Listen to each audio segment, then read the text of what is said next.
Lucas capítulo 7, a partir do versículo 36.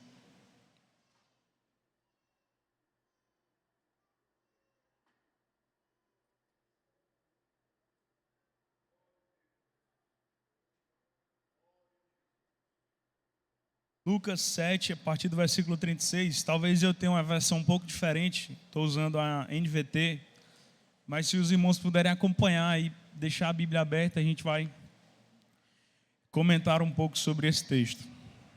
Lucas 7, a partir do versículo 36, diz assim: um fariseu convidou Jesus para jantar. Jesus foi à casa dele e tomou lugar à mesa. Quando uma mulher daquela cidade, uma pecadora, soube que ele estava jantando ali, trouxe um frasco de alabastro contendo um perfume caro. Em seguida, ajoelhou-se aos pés de Jesus chorando. As lágrimas caíram sobre os pés dele e ela os secou com seus cabelos. E continuou a beijá-los e a derramar o perfume sobre eles. Curva sua cabeça, vamos orar?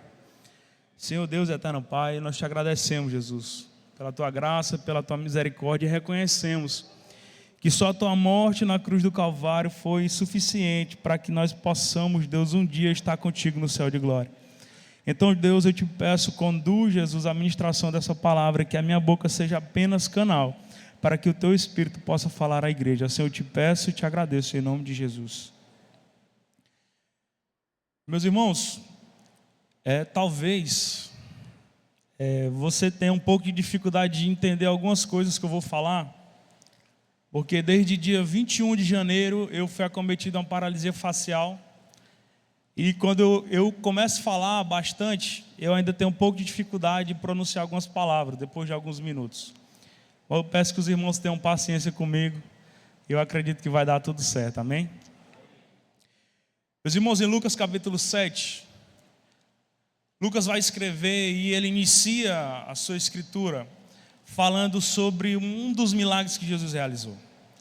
E a história, ela vai contar que um dos oficiais romanos chega para os judeus e diz: olha, eu preciso que o meu servo seja curado. E os judeus chegam a Jesus, intercedem pelo oficial romano, e Jesus, em direção à casa do servo, o oficial diz: olha, eu sou um homem sujeito à autoridade, tenho pessoas sujeitas à minha autoridade também. E quando eu falo, eles executam. Então, se o Senhor somente falar, eu acredito que o meu servo vai ser curado. E Jesus assim fez. O servo foi curado por uma palavra.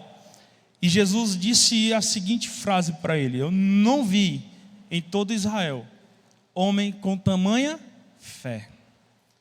Depois desse evento, Jesus, entrando em Naim, ele encontra uma viúva velando no cortejo ali o seu único filho. Aquela viúva tinha um recurso e aquele recurso estava no esquife, estava morto. E Jesus, sem que a viúva pedisse nada, ele apenas olhando aquela situação, ele toca no esquife e o morto ressuscita. Numa sequência de 2 milagres aqui.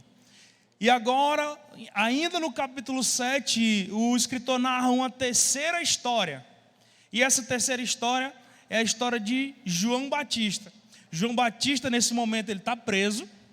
E na prisão, ali próximo à morte de João Batista, ele cria no seu coração uma dúvida em saber se Jesus de fato era o Cristo. Olha que situação.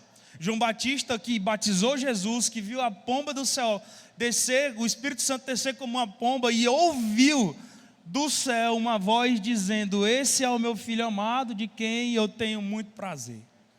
E agora João Batista está na prisão, num momento de extrema dificuldade, próximo à morte, ele reconhecia isso, e surge uma dúvida. E o interessante aqui é que Jesus, quando vai responder aos discípulos de João Batista, quando indagam verdadeiramente tu és o Cristo ou há de vir outro, Jesus não responde nada. Jesus, com ação, ele diz assim: cadê os cegos? Cego, vem aqui, seja curado. Coxo, vem aqui, seja curado. endemoniados, venham aqui, sejam libertos. Jesus não dá uma resposta, Jesus mostra os fatos de que ele de fato era o Cristo. Nessa sequência de acontecimentos, Jesus no versículo 35 é convidado por um fariseu para estar à mesa junto com ele. E aqui, irmãos, começa uma trajetória interessantíssima na história de uma mulher. Porque no versículo 35 a gente já começa a aprender algumas coisas. O lugar de conhecer a Cristo, lugar de relacionamento com Jesus, lugar de profundidade com Jesus, não é no culto, não é no culto de domingo, não é na conferência, não é no congresso, não é no culto de doutrina, é a mesa. A mesa é um lugar de relacionamento, e a mesa, meus irmãos, nunca foi sobre comida. Entenda uma coisa, a mesa não é sobre comida, e eu quero que os irmãos reflitam comigo em algo. Jesus no corpo glorificado, depois da sua ressurreição, ele se encontra com os discípulos, e ali na situação física de Jesus, Jesus não precisa comer. Mas quando ele entra, ele transpassa aqui para provar que Jesus está no corpo glorificado. Ele transpassa uma sala que está totalmente fechada. Ele chega lá e diz: ei, tem alguma coisa para comer aí? A caminho de Emaús, Jesus compartilha a palavra, compartilha o Velho Testamento, compartilha os profetas, compartilha a lei com duas pessoas. E Jesus, o próprio Jesus está compartilhando aquela palavra. Mas só quando Jesus senta à mesa e parte o pão, é que os olhos dele se abrem para reconhecer que verdadeiramente Jesus é o Cristo. Eu contei aos irmãos agora há pouco que desde criança eu sou crente, mas a minha conversão só aconteceu quando meus olhos se abriram. Irmãos, entendam algo: os nossos olhos não se abrem simplesmente por pregações, nossos olhos se abrem por relacionamento. Eu louvo a Deus pela vida do Renério Filho, louvo a Deus pela vida da Lilian, que travaram um grande relacionamento comigo. Eu aprendi demais com ele, e eles me apresentaram nesse relacionamento o verdadeiro Cristo. E o interessante é que o Jesus, ele pode ser pregado aqui nesse altar, mas a gente só consegue encontrar o Cristo com relacionamentos, meus irmãos. E aqui Jesus se apresenta a esse fariseu à mesa num jantar. E o interessante é o seguinte: o fariseu convida Jesus para recebê-lo. E às vezes a gente não tem a condição de fazer isso. Muitas vezes em pecado, muitas vezes sem o conhecimento necessário, a gente não sabe o caminho para acessar Jesus. Mas a gente precisa ter algo no nosso coração: nós não encontramos a Cristo, porque Cristo não está perdido. Cristo nos encontra porque o perdido somos nós. Nós não temos condição de chegar a Jesus. Jesus, ele chegou por nós, até nós, por meio da cruz do Calvário. Em João 3,16 fica muito claro isso para mim, porque Deus amou o mundo de tal maneira, e ele deu o seu Filho para mim. Ele deu o seu Filho por mim, que sou um pecador, que mereço o inferno. A única coisa que nós merecemos diante da nossa vida é o inferno. Mas Jesus, ele se fez carne, habitou entre nós e se manifestou como Deus para salvar a mim e a você. E uma mulher que compreendeu isso que eu estou falando, compreendeu que Jesus não era simplesmente um homem bom, compreendeu que Jesus era o Cristo, ela chega até Jesus, se ajoelha com um vaso cheio de um perfume caro, e aos pés de Jesus, chorando em lágrimas, ela chorava tanto a ponto de lavar os pés de Jesus com as suas lágrimas, enxugava os pés de Jesus com os seus cabelos, e logo após isso colocava um perfume ali sobre Jesus. E irmãos, quando diante de uma ação extravagante, aos pés de Jesus, a uma pessoa que reconhece que Jesus não é só Jesus, reconhece que Jesus é verdadeiramente o Cristo, uma ação ousada, muitas vezes nós religiosos criticamos essas ações ousadas. Porque o fariseu, ele tinha um conhecimento muito claro da lei. Ele tinha um conhecimento claro da profecia de que o Cristo viria, o Messias viria. Mas ele ainda não tinha reconhecido que na sua frente estava o Cristo verdadeiro. E aquela mulher mostra para ele essa situação.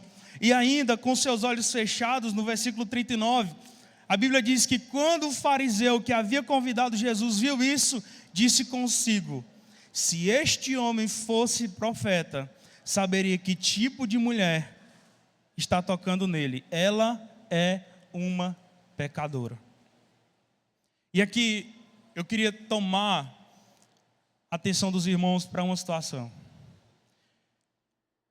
Muitas vezes nós temos uma caminhada gigante, servindo a Deus, servindo a igreja, indo aos cultos, tendo uma vida devocional. Isso é extremamente necessário.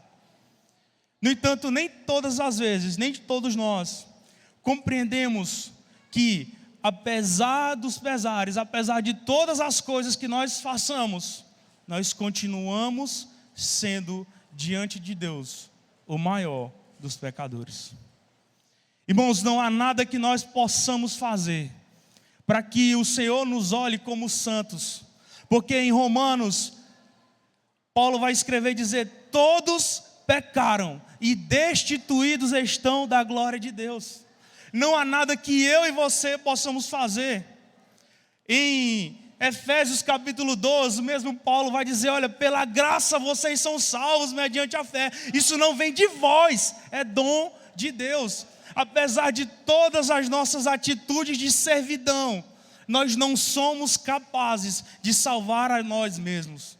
E se a gente não entender isso, nós sempre olharemos para o outro como sendo um pecador maior do que nós. Mas não é isso o conselho de Paulo. Paulo diz: olha, olhe para as pessoas e considere sempre o outro superior a vós mesmos. É difícil a gente entender isso, mas isso faz parte do Evangelho de Cristo. E Jesus, repreendendo ele por chamar aquela mulher, titular ela de pecadora, Jesus disse: olha, fariseu, eu tenho algo a te dizer. A primeira coisa que eu tenho a te dizer é uma história.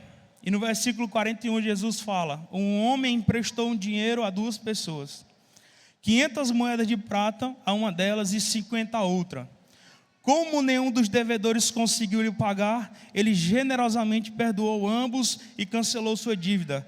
Qual deles o amou mais depois disso? Simão respondeu: suponho que é aquele a quem ele perdoou a dívida maior. Irmãos, nós entramos aqui numa seara muito complexa. Porque talvez você é como eu, que viveu na igreja desde a sua infância, cresceu servindo ao Senhor, e na minha cabeça, eu sempre pensei que eu tinha uma possibilidade muito grande de ir para o céu. Só que eu me lembro que na minha juventude, por muitas vezes, eu não pecava publicamente, não por temor a Deus, mas eu comecei a servir na igreja muito cedo. Aos 6 anos de idade eu tocava na orquestra. Aos 12 anos eu comecei a fazer o serviço que o Paulo Ricardo faz, os meninos ali da mesa de som, mexer com o instrumento, essas coisas. Comecei muito cedo nisso. E eu ia para um culto chamado Tarde da Hora Nona, quinta-feira, 3 horas da tarde. E o meu maior medo era uma irmãzinha, por nome Rosa Altiva, lá da minha igreja, olhar para mim e dizer assim: eis que eu te digo, Felipe. Era o maior medo que eu tinha na minha vida. Então eu não pecava por temor a Deus. Eu não pecava publicamente, porque eu tinha medo da irmã Rosa Altiva olhar e dizer: olha, meu filho. Eu me pelava. Hoje ela continua sendo a líder do ciclo de oração junto com minha mãe. E eu agradeço a Deus pela vida da irmã Rosa Altiva. Eu tinha muito medo, porque eu não entendia quem Cristo é. Existe uma situação, e quando eu estou aconselhando um adolescente, um jovem, muitas vezes eu ouço assim: Felipe, eu pequei e confessei meu pecado a Deus, e está tudo certo, Deus já me perdoou. E eu indago eles dizendo: meu filho, é o seguinte, Vamos fazer uma compreensão aqui rápida. É mais fácil eu confessar meu pecado a outra pessoa, assim como o livro de Tiago diz, confessai os vossos pecados uns aos outros e orai uns pelos outros. Porque se você confessa seu pecado para mim, eu também sou um pecador. E eu vou orar junto contigo, suplicando a misericórdia de Deus sobre a tua vida e sobre a minha vida. Mas é mais fácil tu fazer isso ou diante de um Deus que não tem pecado algum, diante de um Deus que é extremamente santo, eu chegar e dizer, olha, eu sou um dos responsáveis, Deus, pelo teu filho ter morrido na cruz do Calvário. Eu pequei, me perdoa. Qual é o mais fácil? Então muitas vezes nós não compreendemos a gravidade do nosso pecado. Uma mentira é um pecado extraordinário. A desobediência é um pecado extraordinário. É tão extraordinário que fez o Jonas ficar alguns dias no ventre do peixe. Mas a gente não tem essa compreensão. A gente olha para algum e diz, eis aí um pecador maior do que eu. Só que a palavra do Senhor, ela é apta para discernir aquilo que há de mais íntimo em nós. E será se exatamente aquilo que Deus quer que nós tenhamos está no nosso íntimo. Às vezes nossos maiores pecados, eles estão no campo da mente. Nós precisamos reconhecer que nós somos um pecador extremamente miserável, porque estamos diante de um Deus que é extremamente santo. Não existe um pecador de menor nível diante de um Deus de altíssimo nível. Nós sempre seremos pequenos diante de um grande Deus. E esse fariseu não compreendia isso, porque ele se colocou numa posição de superioridade sobre aquela mulher, porque ela era pecadora. Se nós reconhecêssemos o mal que há em nós, nós sempre estaríamos diante de Jesus como um dos maiores pecadores. Meu irmão Paulo, responsável pela maior parte do Novo Testamento, ele disse, olha, um dos maiores pecadores sou eu. Quem somos nós diante de Paulo? E aí Jesus traz essa ilustração. E depois dessa ilustração, Jesus começa a abrir os olhos daquele fariseu para que ele compreendesse que naquele momento, aquela mulher no reino dos céus era muito maior do que ele. Jesus diz o seguinte, olha, veja, versículo 44. Essa mulher ajoelhada aqui, quando entrei em sua casa, você não me ofereceu água para lavar os pés, mas ela lavou com suas lágrimas e secou com seus cabelos.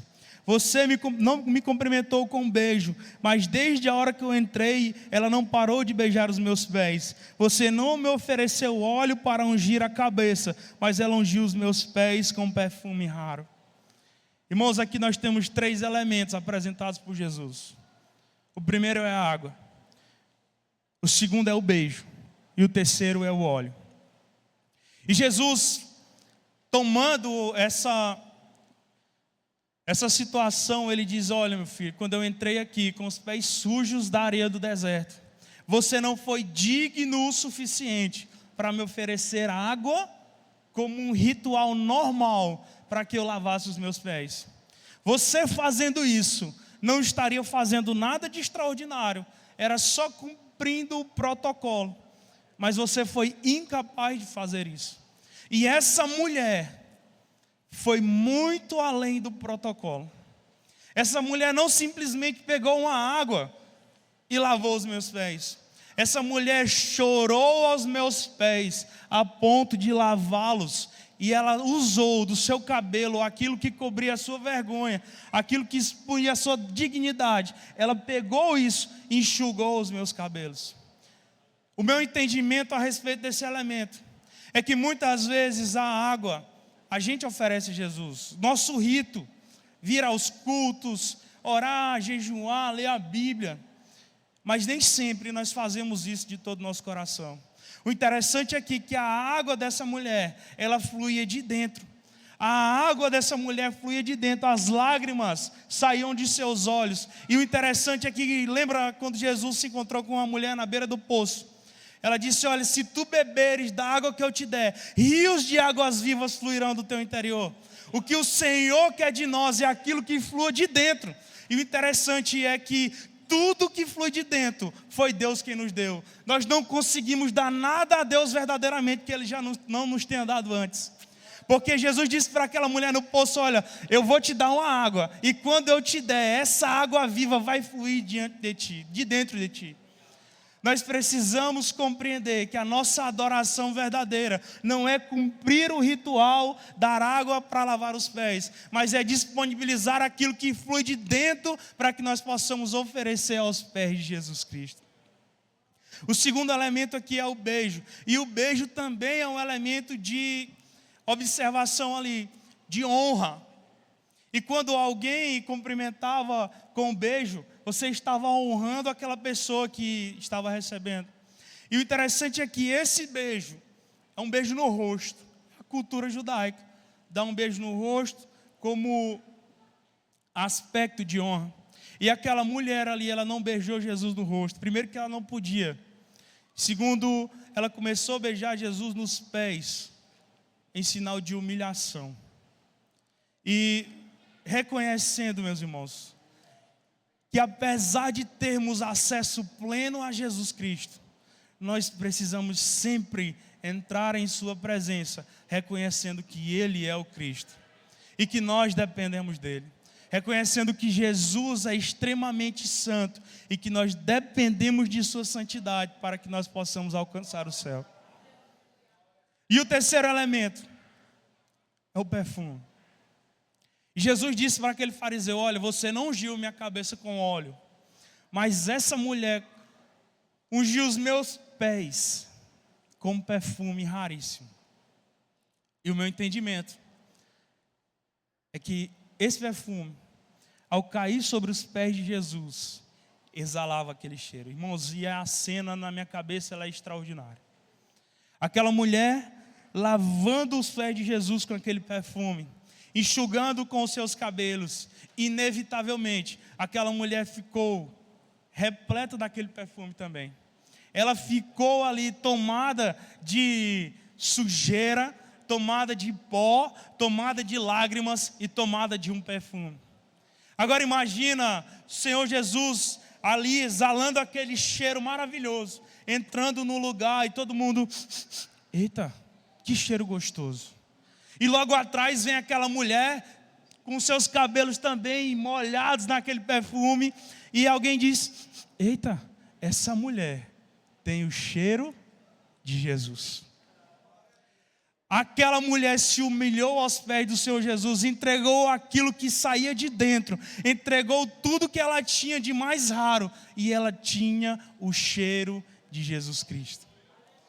O maior sinal da verdadeira conversão é você se parecer com Jesus, é você cheirar como Jesus, é você ter a identidade de Jesus Cristo. Isso é o que nós queremos. Esse é o verdadeiro evangelho. Cheirar como Jesus, esse é o nosso desejo verdadeiro. E aqui no versículo 47, Jesus ele finaliza dizendo o seguinte: eu digo, os pecados dela, que são muitos, foram perdoados, e por isso ela demonstrou muito amor por mim. Mas a pessoa que pouco foi perdoada demonstra pouco amor. Então disse Jesus à mulher: seus pecados estão perdoados. Os homens que estavam à mesa diziam entre si: quem é esse que anda por aí perdoando pecados? E Jesus disse à mulher: sua fé a salvou. Vá em paz. No início eu compartilhei com os irmãos a trajetória do capítulo 7 de Lucas. E o capítulo 7 traz 4 histórias sobre fé. A primeira história é de um homem que queria seu servo curado. E esse homem era um homem de grande fé. E Jesus disse: não encontrei tal fé em Jerusalém. O segundo era de uma mulher que não pediu nada para Jesus, mas Jesus se compadece dela e cura e ressuscita o seu filho. Terceiro era a fé de João Batista, abalada pela situação que ele se encontrava. E aqui, irmãos, eu caminho para o final dessa palavra. E o extraordinário é que a gente, por muitas vezes, não conhece de fato o que é a fé. Nós temos, talvez, o texto de Hebreus 11:1 decorado. A fé é o firme fundamento das coisas que se esperam e a prova daquilo que não se pode ver. Mas a gente não tem uma compreensão total, muitas vezes. Porque Jesus prova aqui no capítulo 7, de fato, o que é fé. E a fé, ela pode ser usada para curar enfermos, sem dúvida. Meu filho é uma prova viva disso. A fé pode ser usada para a ressurreição de mortos, sem dúvida. A fé, ela pode ser abalada por uma circunstância, também pode. Mas a verdadeira fé é a fé que gera a salvação. Não existe fé sem consciência da salvação. A fé que nos leva simplesmente a ajoelhar e pedir a Deus uma cura, uma ressurreição, misericórdia. Senhor Jesus, abre uma porta, derruba gigante, faz alguma coisa. Essa fé é extraordinária. Só que muito maior do que aquela fé é a fé que salva. É a fé que traz a consciência de que Jesus é o Cristo. A fé que traz a consciência de que, assim como está escrito em Hebreus capítulo 10, versículo 36, aquele que há de vir virá e não tardará. Esse é o resultado da verdadeira fé, porque Hebreus capítulo 11, ele só existe porque existe o capítulo 10. Todos os homens da galeria da fé, eles tinham fé, e fé na promessa. E que promessa é essa, Felipe? Abraão não tinha fé na promessa de que ele ia ser o pai de grandes nações. Moisés não tinha fé simplesmente que ia chegar na terra prometida. Não é esse tipo de fé. A fé é aquilo que está escrito no capítulo anterior, bem no finalzinho. A fé de todos eles é a fé de que aquele que há de vir, virá e não tardará. Aquele que há de vir virá e não tardará. Essa é a fé que precisa me mover e mover a cada um dos irmãos. Porque já se passaram mais de 2000 anos, mas nós continuamos de pé dizendo: aquele que há de vir virá e não tardará. No tempo certo, Jesus vai voltar. No tempo certo Ele vai vir e buscar a mim e a você. No tempo certo Ele se manifestará como um leão, para que nós possamos viver a eternidade com Ele. Você acredita nisso? E para finalizar, se o pastor me permitir, queria convidar a igreja para ficar de pé.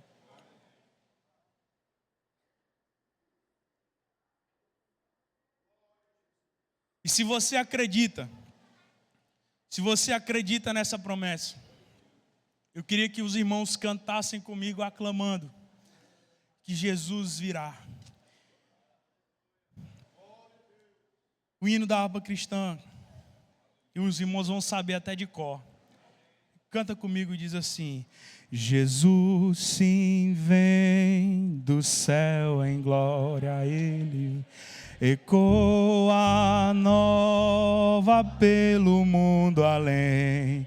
Ó esperança que a sua igreja vem, dai glória a Deus, Jesus em breve vem. Nossa esperança